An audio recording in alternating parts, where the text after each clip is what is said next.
ना श्री स्वामी समर्थ. आज आपण बघणार आहे फरसाण्याची भाजी. मी तेल गरम करत ठेवले.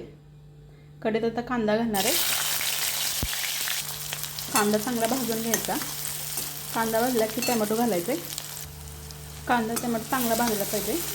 मग लसूण पेस्ट घालायचं. आलं आणि लसूण मिक्सरला फिरवून घेतले. आलं लसूण पेस्ट चांगलं भाजायचं म्हणजे त्याचा उग्र वास येत नाही. थोडीशी हळद घालायची. कांदा टोमॅटो चांगला भाजला आहे. थोडासा गरम मसाला घालायचा. आणि लाल तिखट घालायचं. कांदा लसूण मसाला तुम्हाला कसं तिखट हवा असेल तसं. तिथं मी पाणी गरम करायला ठेवले. कधी पाणी गरम करून घालायचं आणि जेवढं पाणी पाहिजे तेवढं पाणी घालायचं. आपल्याला किती लागणार आहे तेवढं. आणि चांगलं उकळून द्यायचं. आणि मग फरसाणा घालायचं. त्यात मीठ थोडंच घालायचं कारण फरसाण्यामध्ये मीठ असते ना, त्या मीठ थोडंच घालायचं. आता तयार झालं आहे. आता फरसाणा घालून द्यायचा आणि लगेच जेवायला बसायचं.